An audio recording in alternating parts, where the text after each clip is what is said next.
In my last podcast, I talked a lot about Henry Kissinger, the neoconservative, the internationalist, basically a socialist, but hardwired into the Republican Party. But I wanted to back up this time and talk a little bit more about what is an internationalist and what is basically a neoconservative. And one of the political figures that we want to focus upon in this particular podcast is Nikki Haley. Nikki Haley, running for the Republican nomination for president, of course, behind Donald Trump, and she and Vivek Ramaswamy have had it out on the debate stage along with Governor DeSantis. Nikki Haley is a neocon. She's a neoconservative. She's not a conservative. And here's something that is so to me disgusting, and that is, why don't the Republican people, why don't the Republican Party members, why don't we ever learn about really what is neoconservatism? Why don't we ever catch on to that?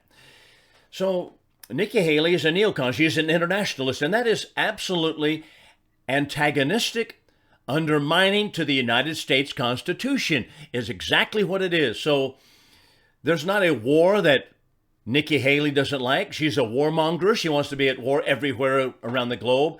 When Vivek Ramaswamy points it out, she gets all excited about it. She rails at him. The same thing with other presidential candidates as well, such as Governor Christie. And the same thing regarding Fox and Friends. Brian Kilmeade, he's always about, we've got to be over in war. All of these are neocons. These are not real conservatives. So what is a neocon? Well, a neocon, or I should say even the book regarding neoconservatism, was written many years ago by none other than Irving Kristol. Irving Kristol is the father of Bill Kristol. Bill Kristol, of course, is a columnist today, and you read him on, I think it's National Review, but his father was Irving Kristol. Irving Kristol was a Jewish writer who took the position of being a Trotskyite. What's a Trotskyite? Well, back in the day, Vladimir Lenin, Leon Trotsky had it out. They were both Marxists. They both believed in the Marxist worldview. They both believed in socialism. That is what Marxism is, socialism. They both believed in it.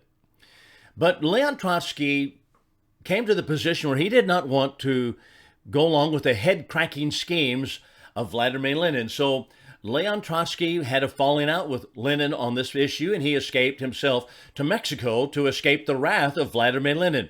Lenin, of course, had him killed, but be that as it may, he had him murdered, assassinated, but be that as it may, Trotsky had surrounding him a number of people that were in the same political category as he was, and they were Marxists, but they wanted to go about it in a peaceable fashion.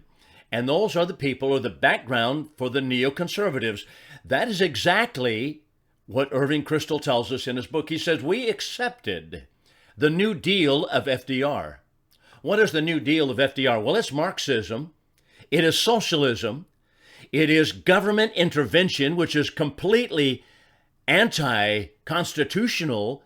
That is what FDR's New Dealism is. It brought us into a socialistic era in America. I know many people jump up and down. They say, well, you're saying we're socialistic. We certainly are. We're a fascist nation. I had someone recently say, this was kind of interesting off the side. He said, I don't like Donald Trump. He's a fascist. I said, we're all fascists. Fascism is nothing less than the government interfering in partnership, so-called, with private industry instead of simply taking over, as socialism does, all industry, all private enterprise. Fascism says, we'll be partnering with you. And so we're all fascists because is there any private business, is there any private entity that you can think of that the government does not have its hands on, fingers in the pie, giving money, and then, of course, pulling the strings and controlling? Can you think of anything at all? Is that a private business? No. There's no private business. There's not education. There's not environmental policies that the government's not all over, and it's partnering private businesses with government. That's what fascism is. We're already a fascist nation. That's what we are. No, Trump's trying to roll us back from that before we just go into full-fledged socialism / communism, Marxism. So, all right, back to neoconservatism. Irving Kristol wrote the book on neoconservatism. He tells us that that is a person who is a dedicated Trotskyite. What is a dedicated Trotskyite? One who believes in Marxism, but not through the head-cracking schemes of Vladimir Lenin. That is, of course, he tells us, he is the father of the whole concept of neoconservatism. And so the neoconservative movement was born, Bill Buckley being one of them. The neoconservative movement was born in Irving Kristol's day. That would put it back in the 1960s, in which, and even earlier than that, in which the neocons, that is, they flooded into the Republican Party. George W. Bush was a neoconservative. Nikki Haley is a neoconservative. She's an interventionist. She wants to be involved in every war, no matter where it is in the world, no matter where it is on the globe. We are going to be globetrotters, and we're going to do that for the sake of America first. That's her idea of conservative values. So with that said, we'll take a break. I want to come back and I want to talk about isolationism, internationalism, non-interventionism, these foreign policy concepts, and we'll bring it back to Nikki Haley before we finish. So let's think for just a moment, what is really a neocon, and what is it to be an internationalist? And so I have in front of me two different speeches. One of them was given in 1938, and one of them is given in 1940. The one given in 1938 is by Cordell Hull, who was a Secretary of State. He was in the FDR administration, and he himself is an internationalist, that is a neocon. On the other hand, you have George Bender. George Bender was a congressional representative from Ohio in 1940, and he spoke about non-intervention or non-interventionism in America. Now, all of this is leading up to World War II.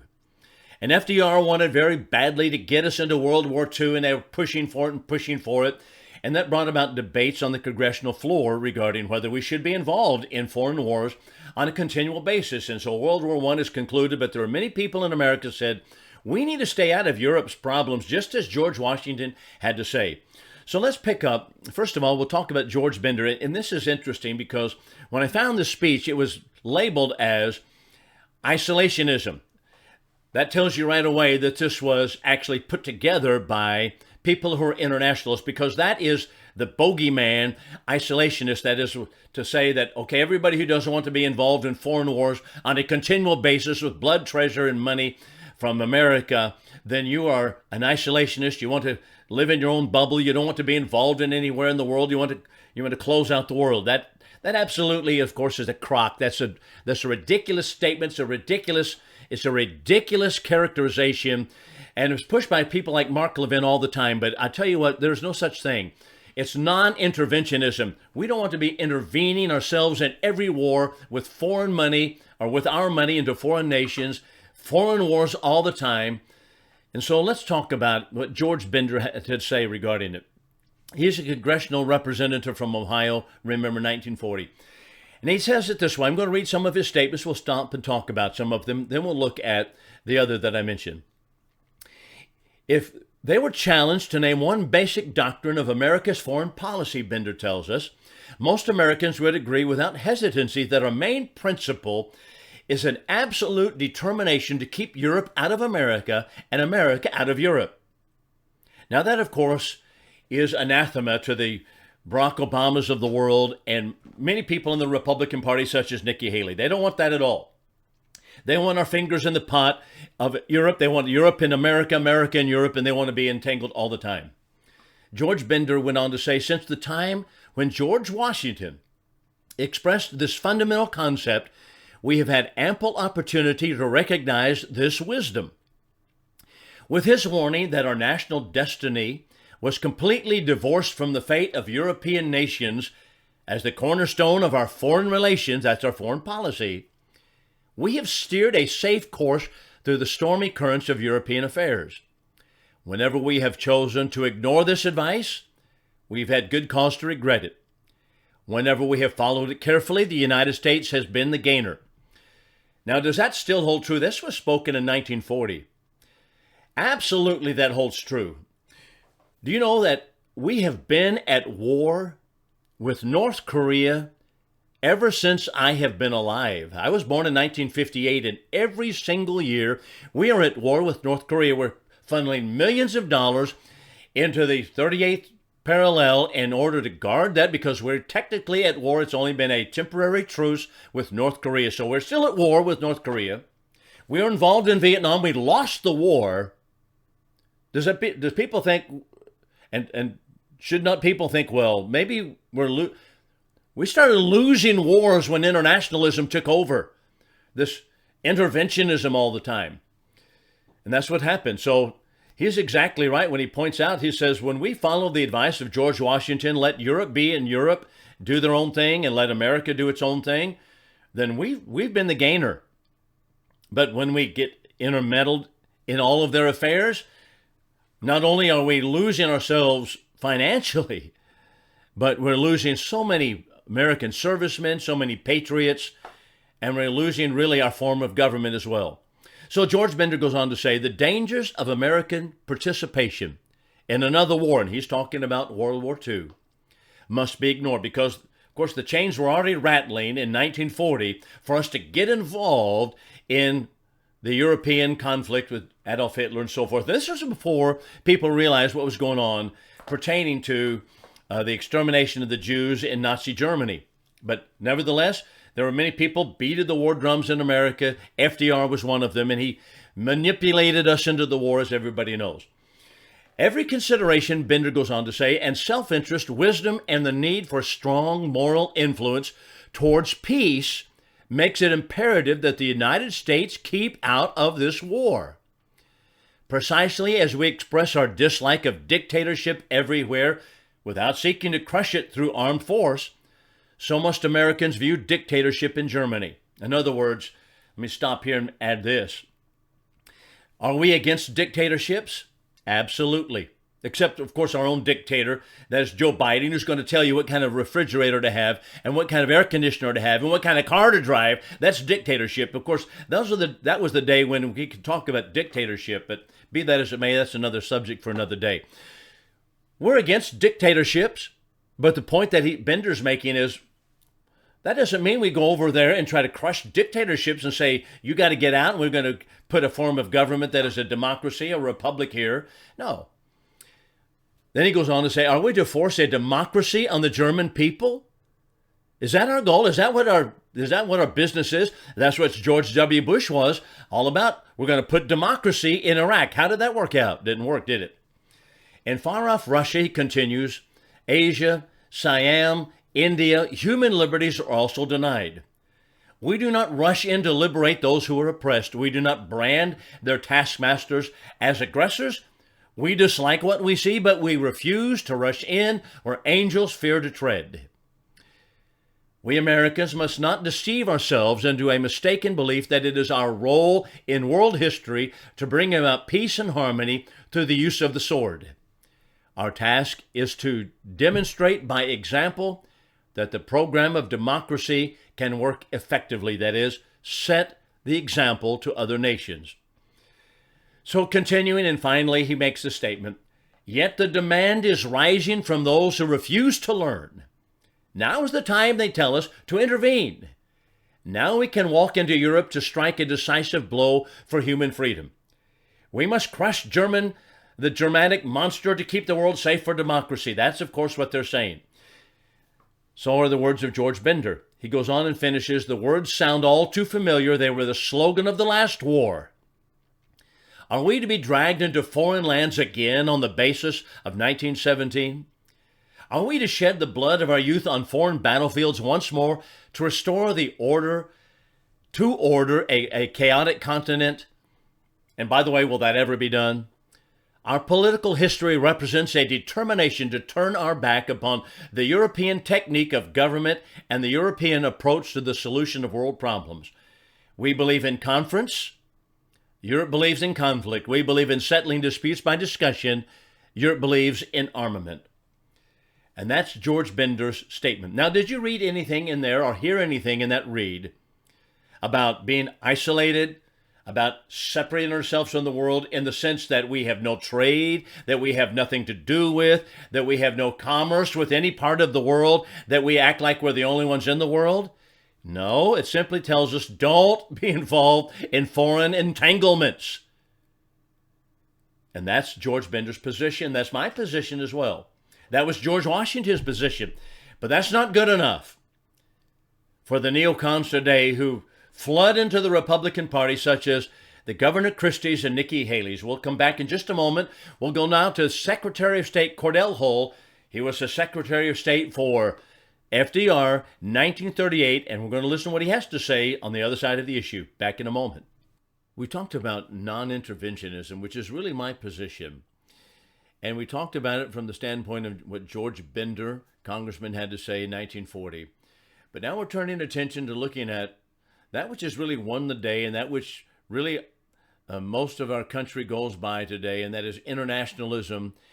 And this statement is made by Secretary of State Cordell Hull, 1938, FDR Secretary of State. So here's how he explains internationalism. And I want you to notice two or three things. We'll stop and pick up some of the pieces. And then at the very last of it, then we'll look at what Nikki Haley has to say. So here's Cordell Hull. And they're, of course, leading up to World War II. This is 1938, and it looked like we were going to go to war, and they were talking about whether we should enter the war. FDR wanted to get in the war. So here's how Cordell Hull states it. What is at stake today throughout the world is the future of the fundamental principles which must be the foundation of international order. Let's just stop here. He's already off track. No longer are we wedded to the principles of the Constitution. No longer are we wedded to what we have in America and America first and America paramount, but now we're interested in an international order. And this, of course, is a code language by which they mean push us into a world government, by which, of course, it means we will lose our rights. So he said these are the fundamental principles which are the foundation of an international order. Those who contend that we can and should surrender these principles clearly show that they have little idea of the extent to which the developments in any part of the world today. I cannot help but stop here. It's interesting to note that Cordell Hull, FDR's man, and FDR's position is that we would be surrendering principles of internationalism. They had not even yet been established really as fundamental principles. They were trying to change them, and it's almost as if we've been doing this international order for a long time, and people who are on the right want to go back to something that we've never had. That is absolutely astounding. He goes on to say our actions inevitably affect conditions in other parts of the world. The triumph of this isolationist viewpoint would carry the whole world back to the conditions of medieval chaos. Now let's note a couple of things. Number one, he calls us isolationists. That is a prejudicial statement. No one is an isolationist that I know of. George Washington wasn't an isolationist. He was one who said, let's not get entangled in the affairs of Europe, but that had nothing to do with boxing ourselves in and pretending that the world is not out there and pretending that there's not another part of the world that we should be interested in. It is simply to say that we should not be engaged governmentally and wedded to, with our government system, other parts of the world. And Cordell Hull says it would take us back to the conditions of medieval chaos. I just wanted to laugh out loud on this. We have been in conditions of medieval chaos ever since the time of FDR, ever since the time of World War II. We've been at war every single year that I've been alive, as I've stated many times. This is already medieval chaos. What's going on in the Mideast now? Medieval chaos. What's going on with China? Medieval chaos. It just goes on and on and on.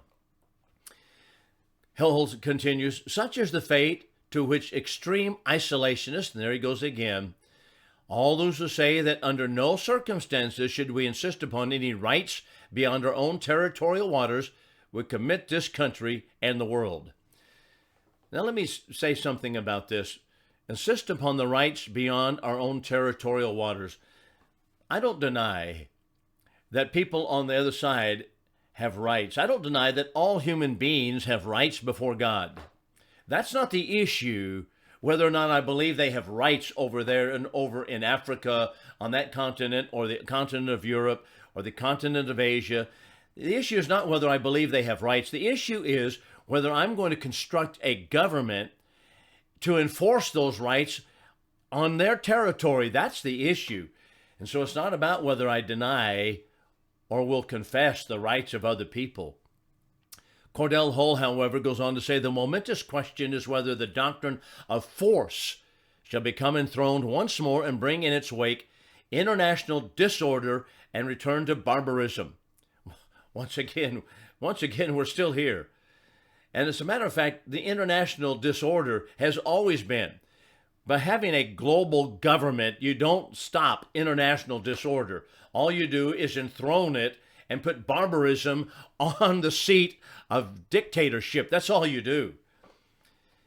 Cordell Hull goes on, or will this end and other peaceful nations work unceasingly to promote and preserve law, order, morality, and justice as the unshakable bases of civilized international relations?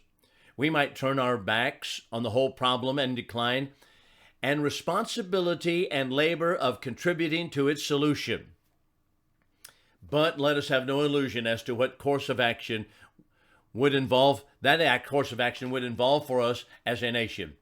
Let's go back up here. He says, the whole problem is our responsibility and labor of contributing to the solution.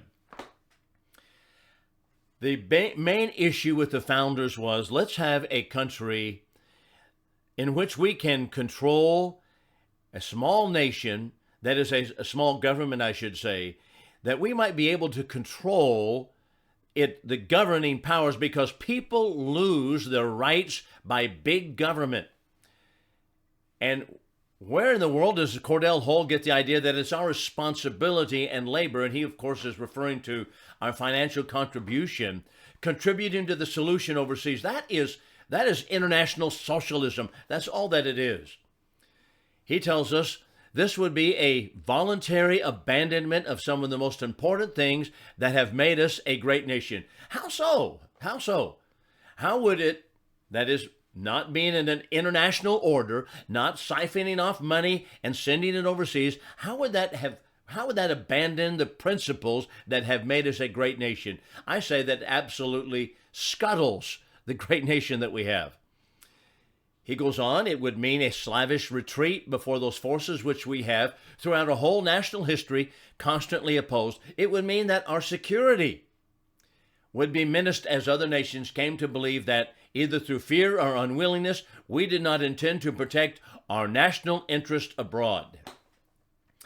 Let me stop here. That's mid-sentence, but that's exactly how the Nikki Haleys, that's exactly how the neocons, the Newt Gingriches of the world talk, and that is to say that our national interests are always over there, and we have to be involved in it governmentally, and we have to put our money into it, and those are our national interests. You know, that's a very broad statement. What is our national interest? Well, he says, if we don't get involved in this with our government, with our money, then we're scuttling or we're not intending to protect our national interest abroad, but intend to abandon them at the first sign of danger. The sphere of our international relationships would shrink and shrivel until we would stand particularly alone among the nations as a hermit state. Oh, forbid it. Forbid it. Let's get into a world government. Let's jump into a world government. That's the alternative that he's pushing. Again, thrown back upon our own resources. See, they don't want us to have our own resources. They don't want us to rely upon our own resources. These internationalists want us to be completely dependent. That's exactly the script that Joe Biden has been following. That's why we became energy dependent as soon as he came into office. He says, thrown back upon our own resources, Cordell Hull continues, we would find it necessary to reorganize our entire social and economic structure. That, of course, has already been done. The Federal Reserve took care of that.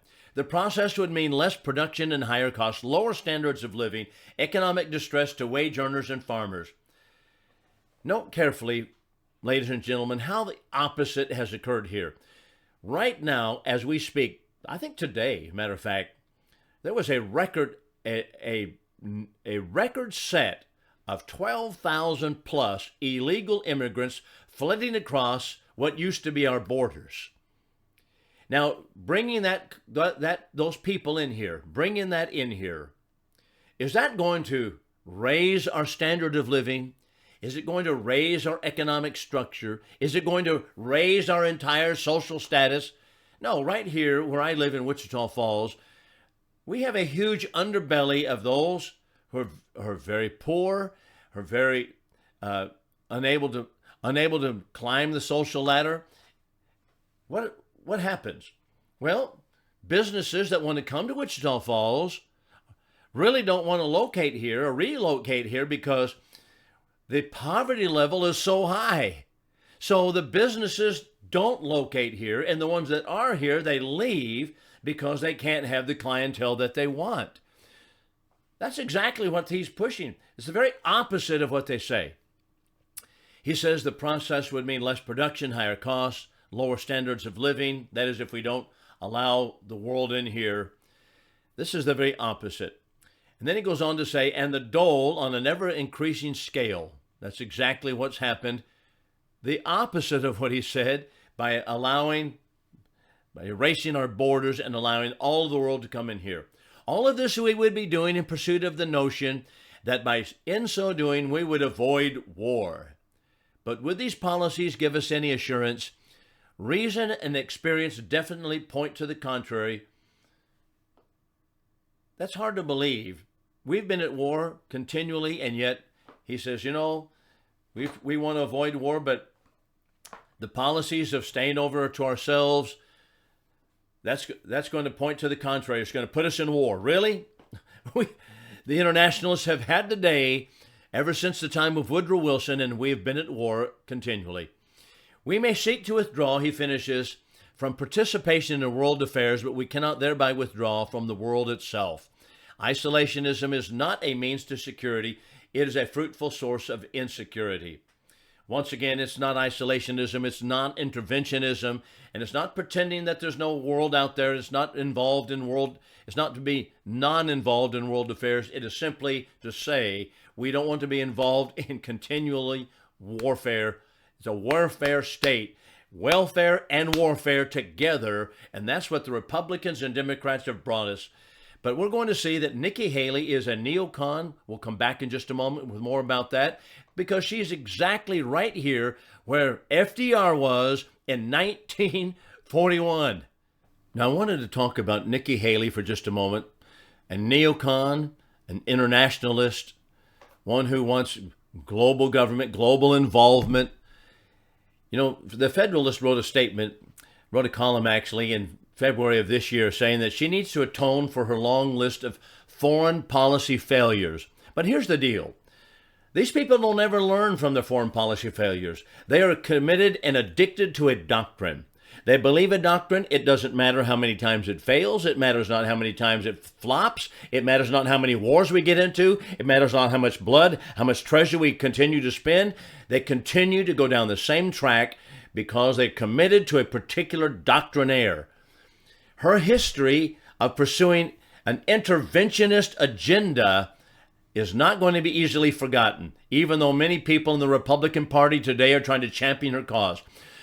To have a shot at a successful GOP campaign, she has to prove that the aimless military adventurism that puts America last and the U.S. war machine first is behind her. So writes the Federalist in February 22. Remember George W. Bush and how unpopular he was? Does anybody remember that? When George W. was running for president, I said, you know what? I told my friends at church and other places, I said, why are you supporting him? Well, they didn't want the Democrats to win, so I said, he is a neocon. He's going to absolutely drive people into the Democratic arms because he's going to be involved in these international ideas and international organizations, and he's going to be involved in war. And next thing you know, people are going to run to the other party. And that's exactly what happened. That's exactly what will take place if Nikki Haley becomes president or if she becomes in the administration as a VP. Well, when George W. Bush was president, one of the things that he did was he wanted, first of all, to erase the borders. And he wanted us to have a North American Union. Another thing he did was he wanted to push us right into, immediately we got into war. And we've been at war ever since. Well, Nikki Haley, has repeatedly advocated for the United States to continue to insert itself and our military in conflicts in Iran, in Syria, North Korea, and other foreign countries. In spite of the fact that Donald Trump's explicit demands that his administration pivot away from the Bush-era policies of interventionism that plagued all of these GOPs, Haley pushed Trump to take a more militant approach to Iran. She wanted a more militant approach. And that's exactly the militant approach she jumps on the stage and calls for. And when Vivek Ramaswamy talks about, let's go back to some constitutional principles and let's not be involved in these interventionist wars all the time, she just loses it. She becomes rude, she becomes catty, and she just absolutely tramples all over him. Well, that's Nikki Haley. In late 2017, Haley furthered her request by claiming that there was undeniable evidence that Iran supplied weapons to Yemeni rebels in their fight against Saudi Arabia. The UN later said that evidence was insufficient, but that didn't stop Haley from trying to conjure up a U.S.-led global crackdown on Iran and what they're doing. So let's go to war with Iran. Let's push them. The fight against Iranian aggression is the world's fight, she declared. And that's a Twitter post that she published in 2017. She did the same thing with Syria, early 2017. She advocated for American meddling in Saudi Arabia's battle. Haley led the administration's change of tune on regime change in Syria. Let's get over there and change the regime. Haven't we learned we cannot get over there and change the regime and just make it better? It doesn't get better. March 2017, Haley announced our priority is no longer to sit there and focus on getting Assad out. Days later in April, Haley pivoted and said one of the Trump administration's top priorities was evicting the Bashar al-Assad regime. Well, Haley wants continually to be meddling in all these international affairs, foreign countries, regime changes, the same thing that made everybody sick with George W. Bush. She claimed there was not any sort of option there where a political solution is going to happen with Assad at the head of the regime. There's not going to be anything like that, she said. So what we have to do, we have to get in there with a U.S. military. Have you noticed something interesting here? And that is, she's turning the United States military into the United Nations police force, and that's what she wants to do. And I object to that. I think that is unconstitutional. It's treasonous. I think we have no business doing that, but that's what the neocons such as Haley want to do. She opposed the U.S. withdrawal from Afghanistan. Now, even though it was botched and deadly, though Biden's attempt was in 2021, on similar grounds, she opposed withdrawal. She didn't want to get out of Afghanistan. She wants to be there. Her warmongering continues, the Federalist writes. After she left her foreign policy post, Haley pursued warmongering activism. She was appointed to the board, a seat on the board of Boeing, one of the biggest defense contractors in the U.S. war profit machine. That's interesting to know. She sits on the board of Boeing. She's going to make money from Boeing, be involved in these wars. This is what they want. This is exactly what Nikki Haley's about. She's an internationalist. She's a neocon. She's not a true conservative at all. How about tariffs? She's told us she's no fan of tariffs. How about Taiwan? She wants more hard-hitting actions like threatening to send U.S. to war against the communist country China over Taiwan. How about Europe? America's support for funding the war in Eastern Europe has plummeted drastically, but she wants to stay there, put all her money right there behind Zelensky, 2022. And it just goes on and on and on. She continues to beat the war drums. And that's exactly why Nikki Haley is a neocon. She's another George W. Bush, and the Republican Party ought to run away from her.